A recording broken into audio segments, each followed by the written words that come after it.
Hello बच्चों, let's see the question. The question says if refractive indices of a prism for red, yellow and violet colors be 1.61, 1.63 and 1.65 respectively, then the dispersive power of the prism will be. तो हमें यहाँ पर prism की dispersive power बतानी है। तो उससे पहले समझ लेते हैं क्या होता है एक्चुअली ये डिस्पर्सिव पावर। तो देखो ये मान लीजिए हमारे इस तरह से प्रिज्म है और हम इसको एक्सप्लेन करेंगे और उससे पहले थोड़ा सा की कॉन्सेप्ट भी बताएंगे यहीं पर आपको। देखो डिस्पर्सिव पावर निकालने के लिए क्या होता है, एक्चुअली डिस्पर्जन होता क्या है कि मान लीजिए ये हमने यहाँ पर ऐसे आपने डाली, एक लाइट गई और ये व्हाइट लाइट थी। कैसी थी? White light. और व्हाइट लाइट में आप जानते हैं 7 कलर्स होते हैं, प्योर होता है इसके अंदर, ठीक है।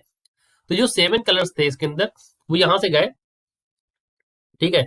और क्योंकि इनका सभी का रिफ्रैक्टिव इंडिसेस अलग अलग है, तो ये जो लाइट्स है ये यहाँ पर प्रिज्म के अंदर जाते ही ये डिफरेंट उसमें पार्ट्स में ऐसे जाकर के ऐसे वो हो जाएंगी, मतलब सभी लाइट 7 लाइट्स इस तरह से हो जाएंगे। और फिर जब इससे निकलेंगे प्रिज्म से बाहर, ठीक है, जब इससे बाहर निकलेंगे सभी लाइट्स अलग अलग तरीके से, क्योंकि इनमें हो गया डिस्पर्सन। ये लाइट डिस्पर्स हो गई, यानी कि 7 कलर्स में अब ये फैल चुकी है यहाँ पर, ठीक है। तो ये व्हाइट लाइट जो है ये एक्चुअली स्प्लिट हो गई, लेकिन इस डिस्पर्सन को नापने के लिए एक फॉर्मूला बना और उसी को मैंने बोला डिस्पर्सिव पावर। अब इस डिस्पर्सिव पावर को कैसे निकाला होगा? तो देखिए इस डिस्पर्सिव पावर निकालने के लिए हम लिखते हैं ओमेगा, या फिर कई जगह बुक्स में पी का भी मेंशन होता है, तो आप पी या ओमेगा से समझ लीजिए। That is equal to mu v minus mu r divide by mu y minus 1। अब म्यू वी क्या है? म्यू वी यहाँ पर वायलेट के लिए है, आर हमारा रेड के लिए है, वाई हमारा येलो के लिए। अब देखो यहाँ पर ये एक्चुअली ये फॉर्मूले में भी है, आपको ये दिख रहा है ऊपर की मैक्सिमम, ठीक है, ये और मिनिमम, मैक्सिमम और मिनिमम यहाँ पर घटा रहे हैं। और ये वाई जो है ये एक्चुअली मीन है, वाई क्या है? बीच की वैल्यू है। जब आप मतलब इसका जब देखोगे तो ये मिड वैल्यू है और मीन -1 कर रहे हैं यहाँ पर, तो इस तरह से फॉर्मूला क्रिएट होता है, ठीक है।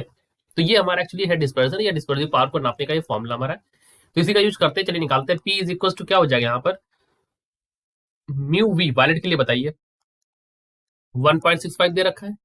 उसके बाद अच्छा आगे के लिए हमें देखना है, तो इन्होंने कहा है कि रेड के लिए, तो रेड के लिए डिस्पर्सिव पावर की वैल्यू 1.61। फिर येलो के लिए डिस्पर्सिव पावर की वैल्यू तो 1.63 -1। इसको सॉल्व भी कर सकते, लेकिन हमारा जो ऑप्शन में दे रखे हैं वो सिंपली ऐसे ही दे रखा है कि 1.65 माइनस 1.61 1.63 -1। तो आप देखिए कहां पर ये दे रखा है, तो ये दे रखा है ऑप्शन नंबर बी में, ठीक है। करेक्ट ऑप्शन हो गया आपका ऑप्शन नंबर बी। तो ये हमारा डिस्पर्सिव पावर हो गया और यही ये हमारा प्रिज्म का जो है ये ऑप्शन नंबर बी जो है हमारा यहाँ पर आंसर है। So I hope you understood it well. Best of luck.